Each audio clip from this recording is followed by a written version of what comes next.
Hello friends, कैसे हैं आप सब। उम्मीद करते हैं आप सब अच्छे होंगे। और हमारा जो टारगेट यूपीटीजीटी 2020 का प्रोग्राम चल रहा था, इसको आप देख रहे होंगे नियमित तौर पर। और नियमित तौर पर देखने पर आपको उसका लाभ भी मिल रहा होगा, क्योंकि ये जो क्लासेस हैं ये केवल एक रिवीजन क्लासेस हैं। इनको हम बहुत डिटेल में नहीं पढ़ रहे हैं। यहाँ मेरा उद्देश्य केवल ये है कि सिलेबस की बातों को आपके पास पहुँचाना, ताकि आप इनका गहन अध्ययन करने के लिए आप पुस्तकों की सहायता भी ले सकते हैं। जैसे जो टॉपिक हम बताते हैं आपको, उन टॉपिक्स की एक ब्रीफ इंफॉर्मेशन आपके पास उपलब्ध कराई जाती है। उस ब्रीफ इंफॉर्मेशन के अलावा और उसमें आप अपना एक्स्ट्रा नॉलेज ऐड कर सकते हैं। उसके लिए आप विभिन्न पुस्तकों की सहायता ले सकते हैं। सबसे बेस्ट बुक्स तो वो हैं कि जो आप एनसीईआरटी की बुक्स इस समय फर्स्ट ईयर और इंटर क्लासेस में चल रही हैं, उनकी सहायता ले सकते हैं। क्लास 10 की साइंस की बुक की सहायता ले सकते हैं। इनमें आपको डिटेल में मिल जाएगा। या रेफरेंस बुक के तौर पर अगर एनसीईआरटी की रेफरेंस लेना चाहे तो प्रेजेंट में अगर आपके पास बुक नहीं है तो आप ऑनलाइन उसको डाउनलोड भी कर सकते हैं पीडीएफ के माध्यम से। तो उन सब चीज़ों से आप इनकी सहायता भी ले सकते हैं। मेरा काम केवल इतना है कि उसको सरल भाषा में आपको समझा देना। उसके बाद उसका जो भी इंफॉर्मेशन है, जो भी आप उससे रिलेटेड इंफॉर्मेशन कलेक्ट करना चाहें, उन सबको आप अपने पुस्तक के माध्यम से, अपनी बुक के माध्यम से कलेक्ट कर सकते हैं। तो जैसा कि आज आपको सामने दिख रहा है, छदम बल, अपकेंद्रीय बल, अभिकेंद्रीय बल, सतक्षी बल और असतक्षी बल। यानी कि आज जो कुछ हम पढ़ने वाले हैं सब बल के बारे में पढ़ने वाले हैं। बल क्या है? बल मैंने आपको बताया था, बल एक धक्का या खिंचाव है। कैसा धक्का या खिंचाव है? जो किसी वस्तु की स्थिति में परिवर्तन करने के लिए आवश्यक होता है। अब हम इस बोर्ड में धक्का लगाएं, बोर्ड की स्थिति में परिवर्तन नहीं होगा, ये बल किसी काम का नहीं। बल काम का कब होगा? जब वो किसी वस्तु की स्थिति में परिवर्तन कर सके। और बल का फार्मूला होता है F बराबर m इंटू ए होता है। न्यूटन का गति का द्वितीय नियम बल के लिए परिभाषित किया गया है। न्यूटन का द्वितीय नियम क्या कहता है गति विषय कि किसी वस्तु का जो संवेग होता है, संवेग परिवर्तन की दर उस वस्तु में कार्य करने वाले या लगने वाले बाह्य बल के समानुपाती होती है।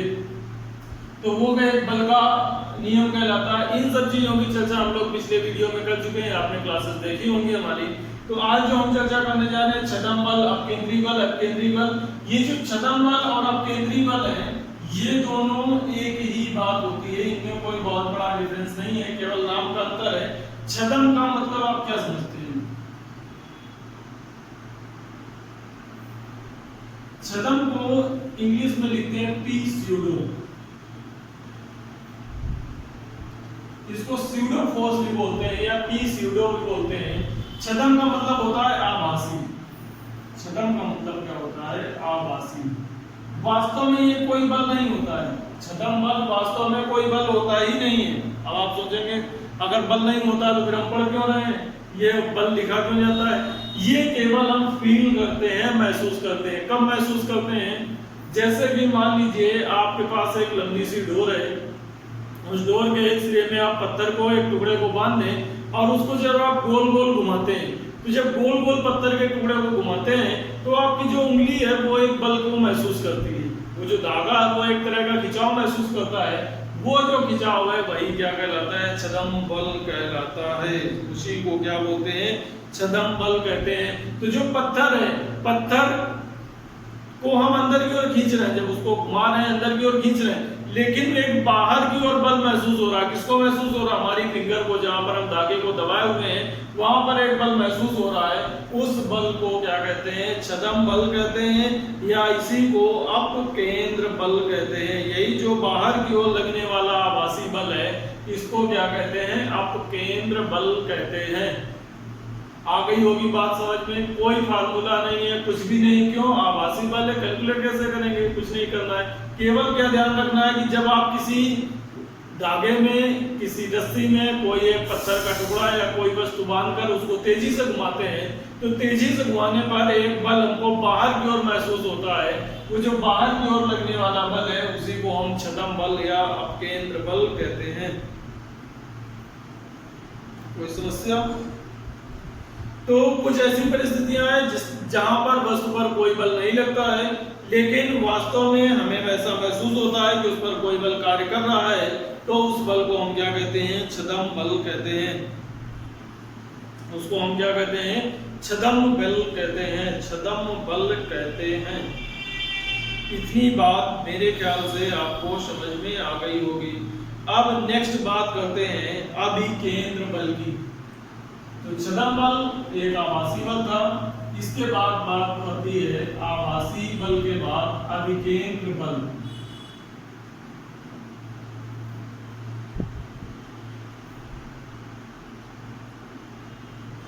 अभिकेंद्र बल, अभिकेंद्र बल क्या है? अभिकेंद्र जिसका मुख केंद्र की ओर हो, जिसका मुख कहाँ? ये बाहर की ओर था, अपकेंद्र था बाहर की ओर, अभिकेंद्र है केंद्र की ओर लगने वाला बल। तो केंद्र की ओर लगने वाला बल, अगर कोई वृत्ताकार पथ पर कोई वस्तु घूम रही है तो उस पर लगने वाला जो बल है, मान लीजिए कोई ये पिंड है, इस पिंड के द्वारा जो केंद्र की ओर बल लगाया जाएगा उसको हम क्या कहते हैं? अभिकेंद्र बल कहते हैं। यहाँ पर एक प्रतिक्रिया बल आ लगेगा, जिसके कारण ये क्या होगा? वृत्ताकार पथ पर, सर्पिलाकार पथ पर क्या करेगा? गति करेगा। लेकिन जो बल इस पिंड के द्वारा केंद्र की ओर लगाया जाता है उसको हम क्या कहते हैं? अभिकेंद्र बल कहते हैं। तो चूंकि न्यूटन का गतिविषयक तृतीय नियम पढ़ चुके हैं, न्यूटन का गतिविषयक तृतीय नियम क्या कहलाता है? क्रिया प्रतिक्रिया का नियम कहलाता है। तो क्रिया प्रतिक्रिया का नियम ये कहलाता है कि जब हम कोई क्रिया करते हैं तो उसके विपरीत समान और विपरीत प्रतिक्रिया होती है, जिसको हम क्रिया प्रतिक्रिया का नियम कहते हैं। और अभिकेंद्र बल की अगर हम बात करते हैं तो अभिकेंद्र बल क्या कहलाता है?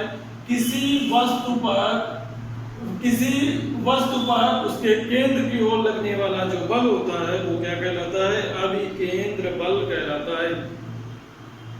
अभिकेंद्र बल का भी एक प्रतिक्रिया बल होता है।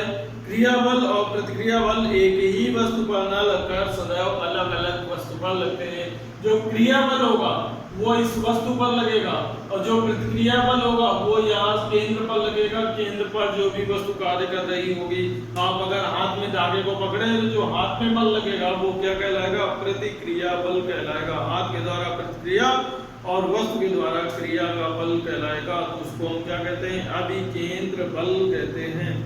उसको हम क्या कहते हैं? अभिकेंद्र बल कहते हैं।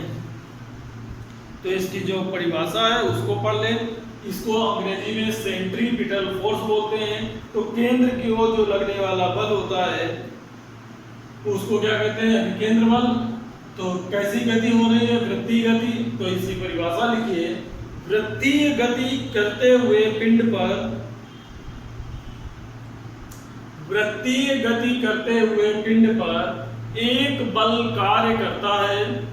वृत्तीय गति करते हुए पिंड पर एक बल कार्य करता है जिसकी दिशा सदैव वृत्त के केंद्र की ओर होती है।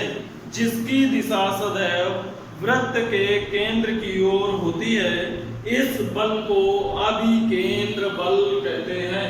इस बल को अभिकेंद्र बल कहते हैं। इस बल को क्या कहते हैं? अभिकेंद्र बल कहते हैं। अभिकेंद्र बल कैपिटल या बराबर होता है द्रव्यमान गुणा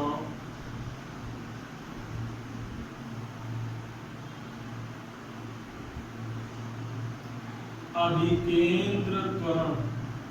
द्रव्यमान गुणा अभिकेंद्र त्वरण। तो यह बराबर द्रव्यमान होता है m और अभिकेंद्र त्वरण होता है v²/r। अभिकेंद्र त्वरण का फार्मूला होता है v²/r। तो ये फार्मूला होता है mv²/r। इसका फार्मूला होता है mv²/r। जहां जो m है वो द्रव्यमान है, v वृत्तीय गति करते हुए पिंड का वेग है और r जो है वृत्ताकार पथ की त्रिज्या है। यहाँ जो r है वो वृत्ताकार पथ की त्रिज्या है। अब अभिकेंद्र बल कोई नया बल नहीं है। अभिकेंद्र बल को हम विभिन्न नामों से जानते हैं, जैसे घर्षण बल। घर्षण बल एक तरह का अभिकेंद्र बल होता है। गुरुत्वीय बल अभिकेंद्र बल होता है। प्रत्यास्थ बल अभिकेंद्र बल होता है। तो ये प्रकृति में जो विभिन्न बल पाए जाते हैं इनकी सबकी प्रकृति अभिकेंद्र बल के समान होती है। किनकी? घर्षण बल की, प्रत्यास्थ बल की और गुरुत्वीय बल की। तो ये चर्चा हो गई छठम बल के बारे में, अभिकेंद्रीय बल के बारे में। अब आगे हम क्लास को आगे कंटिन्यू करते हैं। अब जैसा कि आगे आपके सिलेबस में हमने ये लिखा रखा है संरक्षी बल और असंरक्षी बल। तो संरक्षी और असंरक्षी बल की बात और करते हैं। संरक्षी बल कहते हैं कंजर्वेटिव फोर्स और असंरक्षी बल होता है नॉन कंजर्वेटिव फोर्स। तो कंजर्वेटिव और नॉन कंजर्वेटिव फोर्स जो होता है संरक्षी बल और असंरक्षी बल, इसकी अब हम लोग चर्चा को प्रारंभ करते हैं।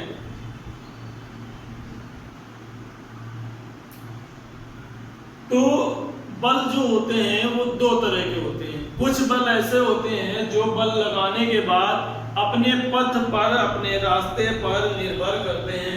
कुछ बल ऐसे होते हैं जो पथ पर निर्भर करते हैं, जिस दिशा में लगाए गए हैं उस दिशा में या जिस रास्ते के द्वारा चल रहे हैं उस रास्ते पर निर्भर करते हैं, तो वो संरक्षी बल कहलाते हैं। तो अगर लगाया गया बल पथ पर निर्भर करता है, अगर जो लगाया गया बल है वो पथ पर निर्भर करता है, लगाया गया बल किसी वस्तु पर, वह बल जिसके द्वारा किसी वस्तु को एक बिंदु से किसी दूसरे बिंदु तक विस्थापित करने में किया गया कार्य उन बिंदुओं के बीच वास्तविक प्रथम प्रगमन पथ पर निर्भर नहीं करता है, बल्कि केवल वस्तु की प्रारंभिक और अंतिम स्थितियों पर निर्भर करता है, संरक्षी बल कहलाता है। यानी कि कोई वस्तु है ए और इसको आप उठाकर ले गए बी में, बी से उठाकर ले गए सी में और सी से ले आए डी में। तो ए से बी में गए, बी से सी में गए, सी से डी में गए। तो आप गए तो यहां से, तो इतना काम करना पड़ा ए से डी तक जाने में, लेकिन जो बल लगा है वो किसके बराबर है? इस रास्ते के बराबर है। प्रथम स्थिति ए है, अंतिम स्थिति डी है। इन दोनों के बीच जो किया गया कार्य है, इन दोनों के बीच जो लगने वाला बल है वो इस रास्ते पर निर्भर ना करे, यहाँ से रास्ते से निर्भर ना करे, तो वो क्या कहलाता है? संरक्षी बल कहलाता है। ऐसे बल जो केवल प्रथम स्थिति यानी कि प्रारंभिक स्थिति और अंतिम स्थिति पर निर्भर करते हैं, पथ पर निर्भर नहीं करते हैं, संरक्षी बल कहलाते हैं। कोई सामान आपने उठाया और दूसरी जगह रखने गए, तो एक जगह से उठाकर दूसरी जगह लेकर जाने में आप किस रास्ते से गए उससे हमें कोई फर्क नहीं पड़ता है, केवल कितनी डिस्टेंस ट्रेवल की, कितना समय लगा, इन बातों पर निर्भर करता है। तो वो क्या कहलाता है? संरक्षी बल कहलाता है। तो संरक्षी बल की परिभाषा लिखते हैं। संरक्षी बल में या तो ये कहते हैं कि संरक्षी बल है ये चक्रीय होता है। सामान्य तौर पर चक्रीय होने का मतलब क्या है? ए से बी में गए, बी से सी में गए, डी में गए और वापस फिर कहा जाए ए में, तो किया गया कार्य क्या हो जाएगा? शून्य, क्योंकि विस्थापन क्या हो गया? शून्य। अगर कोई वस्तु ए से चलती है और वापस ए में आ जाती है तो किया गया कार्य क्या हो जाएगा? शून्य, क्योंकि प्रारंभिक स्थिति और अंतिम स्थिति समान होने पर विस्थापन क्या हो जाता है? शून्य हो जाता है। ऐसे बलों को हम क्या कहते हैं? संरक्षी बल कहते हैं। ये बहुत कंफ्यूज करता है, इसको हमेशा ध्यान रखिए। संरक्षी बल क्या है? ऐसा बल, केवल एक सिंपल सी बात ध्यान रखिए, ऐसा बल जो पथ पर निर्भर नहीं करता है, संरक्षी बल कहलाता है। इसमें किया गया कार्य जो होता है वो शून्य होता है। पर संरक्षी बल की दो बातें ध्यान रखिए, ये तो पथ पर निर्भर नहीं करता है, दूसरी बात इसमें किया गया कार्य क्या होता है? शून्य होता है। अब संरक्षी बल के उदाहरण, तो संरक्षी बल जैसा भी हमने बताया था, घर्षण बल, गुरुत्वीय बल, प्रत्यास्थ बल। तो इसमें जो आपका गुरुत्वीय बल है, जो गुरुत्वीय बल होता है वो एक तरह का संरक्षी बल है। संरक्षी बल का उदाहरण है गुरुत्वीय बल। ये बहुत पूछा जाता है, गुरुत्वीय बल किस बल का उदाहरण है? तो जो गुरुत्वीय बल है ये संरक्षी बल है, और जो प्रत्यास्थ बल है ये भी कैसा है? संरक्षी बल है। तो गुरुत्वीय बल और प्रत्यास्थ बल ये दो हैं संरक्षी बल। ये क्या है? संरक्षी बल। अब बात करते हैं असंरक्षी बल की। असंरक्षी बल किसको कहते हैं? असंरक्षी बल होता है non conservative force. Non conservative force क्या होता है? ऐसा बल जो अपनाए गए पथ पर निर्भर करता है, ऐसा बल जो अपनाए गए पथ पर, जिस रास्ते पर आप चल रहे हैं उस रास्ते पर निर्भर करता है, असंरक्षी बल कहलाता है। असंरक्षी बल जैसे घर्षण बल। असंरक्षी बल कौन सा होता है? घर्षण बल। अब घर्षण बल रास्ते पर निर्भर करता है, भैया रोड अच्छी है आप आराम से चलते चले जाएंगे, रोड टूटी फूटी है आपको दिक्कत होगी चलने में, घर्षण बल ज्यादा लगेगा। रोड ज्यादा चिकनी है आप फिसल फिसल कर गिरेंगे, घर्षण बल कम हो जाएगा। तो पथ पर निर्भर कर रहा है, पथ की प्रकृति पर निर्भर कर रहा है, घर्षण बल घटता या बढ़ता है पथ के अनुसार। तो जो घर्षण बल है वो असंरक्षी बल है, जो संरक्षी बल है वो कौन कौन से हैं? गुरुत्वीय बल है और प्रत्यास्थ बल है। तो ये तो बात हो गई संरक्षी और असंरक्षी बल की। अब इसके बाद कुछ तुलना कर लेते हैं, संरक्षी बल में क्या गुण होते हैं और असंरक्षी बल के क्या गुण होते हैं। तो नेक्स्ट टॉपिक में लिखते हैं संरक्षी और असंरक्षी बलों की तुलना। ध्यान जरूर रखिएगा, संरक्षी बल पथ पर निर्भर नहीं करते हैं, असंरक्षी बल पथ पर निर्भर करते हैं। संरक्षी बलों में किया गया नेट कार्य शून्य होता है, असंरक्षी बल में अशून्य होता है, शून्य नहीं होता है। तो पहला पॉइंट है तुलना में, संरक्षी बल द्वारा किया गया कार्य वस्तु की प्रारंभिक और अंतिम अवस्था पर निर्भर करता है, मार्ग की प्रकृति पर नहीं। तो जो संरक्षी बल है वो पथ पर निर्भर नहीं करता है, पहले बताया, वो प्रारंभिक और अंतिम स्थिति पर निर्भर करता है। दूसरी बात, जो असंरक्षी बल है वो वास्तविक मार्ग की लंबाई पर निर्भर करता है। असंरक्षी बल मार्ग की लंबाई पर निर्भर करता है। घर्षण बल क्या है? जितना ज्यादा आप चलेंगे उतना ज्यादा घर्षण बल कार्य करेगा।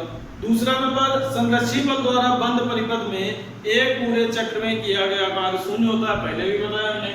बंद चक्र है, अगर ए से चले और वापस ए में आ गए और बल कैसा है? संरक्षी है, तो किया गया कार्य क्या हो जाएगा? शून्य हो जाएगा, क्योंकि प्रारंभिक और अंतिम स्थिति समान होने पर विस्थापन शून्य हो जाता है, इसलिए किया गया कार्य क्या होगा? शून्य हो जाएगा।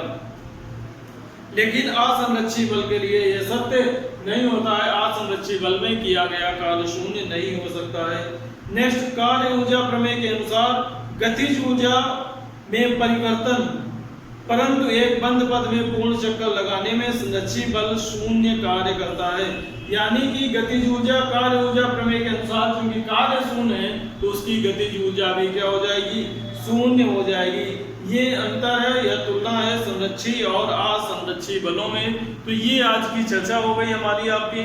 आज की चर्चा में हम लोगों ने क्या देखा? छदम बल देखा। छदम बल को अपकेंद्री बल के नाम से भी जानते हैं, इसको आभासी बल कहते हैं।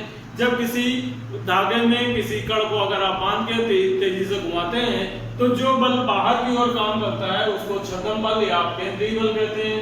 अधिकेंद्रीय बल वो है जब वृत्ताकार गति करता हुआ कोई पिंड किसी पिंड पर केंद्र की ओर लगने वाला बल क्या कहलाता है? अभिकेंद्र बल कहलाता है। इसका फार्मूला पढ़ा हम लोगों ने, F=mv²/r। बाकी मात्रक वगैरह सब वही होते हैं। संरक्षी बल के हैं जो पथ पर निर्भर नहीं करते हैं और केवल किस पर निर्भर करते हैं? प्रारंभिक और अंतिम स्थितियों पर निर्भर करते हैं, संरक्षी बल कहलाते हैं। जैसे गुरुत्वीय बल, प्रत्यास्थ बल। असंरक्षी बल वो होते हैं जो प्रारंभिक और अंतिम स्थितियों के साथ साथ पथ पर भी निर्भर करते हैं, असंरक्षी बल कहलाते हैं, जैसे घर्षण बल। धन्यवाद।